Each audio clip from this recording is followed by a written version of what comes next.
I've been making games professionally for 12 years now, and I've never worked on a game I truly loved, or rather, a game I would play myself. I definitely loved the games, some of the games I've worked on before, but they were never the games that I would see myself playing for hours and hours on end. And I think I'm actually in the majority of the games industry, right? You join a company when you're young and you're just happy to be there. You don't really care if the game is not really what I want to be doing because you're learning, you're paying the bills, you're in, so you're happy. Then, after maybe a year or two, you think, okay, let me try something else, you join another company, and the next and the next and the next. And sometimes you're there 12 years later and you're still not working on the games you want to work on. I think that's a very common problem in our industry, right? That's probably a big cause of the burnout that many of us feel. And this has been a bit different for me, but you'll see that not too much.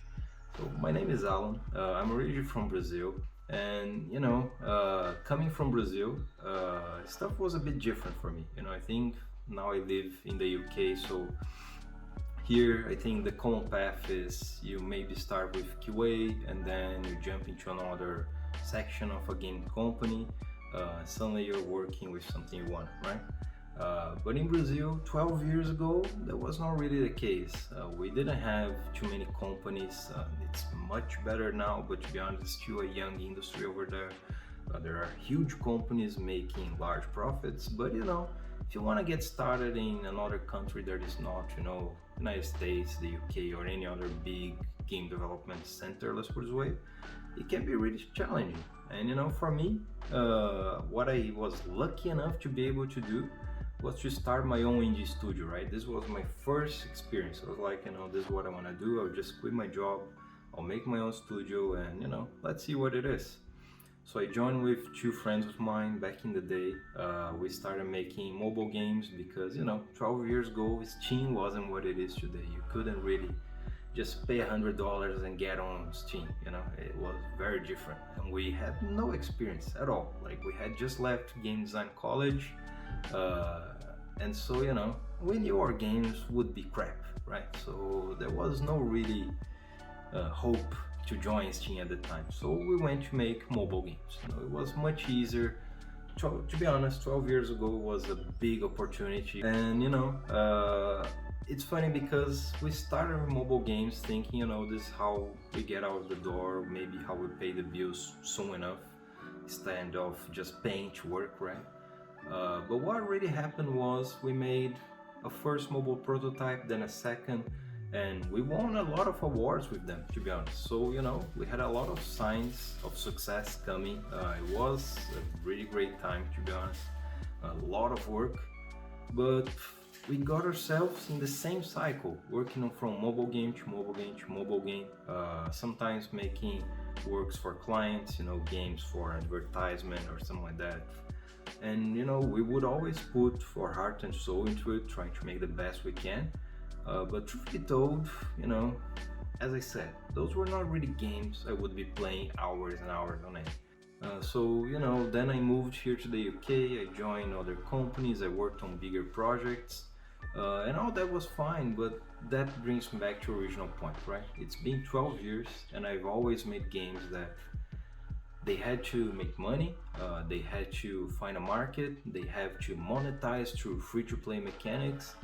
So there was always the concern of how to make this game viable, how to earn money with this game.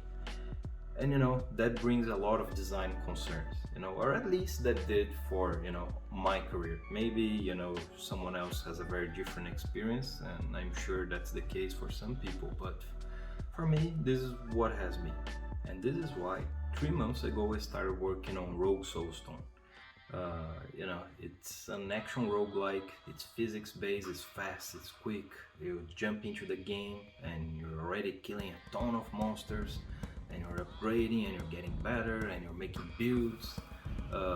And think of games like Risk of Rain, for example, which is probably one of my favorite games of all time, or Hades, or even Vampire Survivors more recently, right?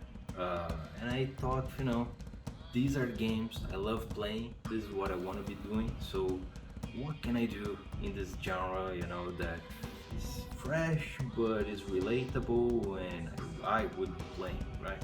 Which is the whole point. And this is how the game was born. So as you can see, basically, you pick your character. The game has multiple characters. Each character has multiple weapons. There is a skill tree in which you can keep upgrading your character to make the game a bit easier.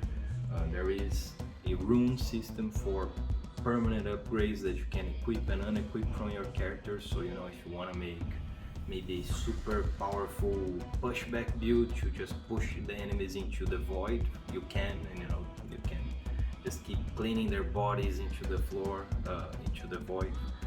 Or if you want to make maybe a super powerful poison build, you want to stack up 1,000,000 stacks of poison in the boss and killing 2 stacks, you can. So for me, Rogue Soulstone is my way to develop the roguelike game I would like to play. Super overpowered builds, the feeling of being powerful, just different synergies you can explore, and maybe different stuff that suddenly works better than you expected, suddenly works worse than you expected. Just the surprise of the discovery of what builds work well. And yeah, this is what I've been working for the last 3 months. If you want to know more about the game, if you are interested by what you're seeing on the screen, if you think this could be fun, head over to the Steam page, it's in the comments. You can try the demo out, so we just released a demo.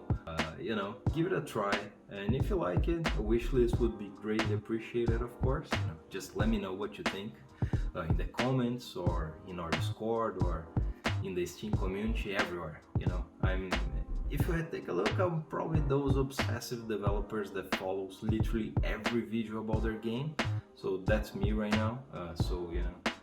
Anyone posts a video, I find it usually in 5 to 10 minutes, just because I'm refreshing YouTube and the comment section and everything all the time. So yeah, just let me know what you think, and it would be really awesome to see your opinion on the game.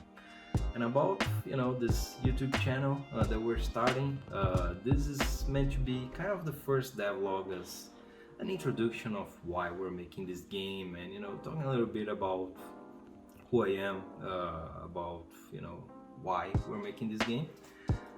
So if you want to know more about just a career in games, or about the game, or about really anything related to game, just leave a like, subscribe to the channel. I'll be trying to make those videos at least weekly. The development in Rogue Soulstone has been ultra quick right now, so today we're releasing a major update, and I'm sure the next week there will be a lot of new content as well, so just jump in, and I'll have another build hopefully by the next weekend, right? I hope. Thank you very much for watching, guys, and I'll see you in the next one. Bye bye.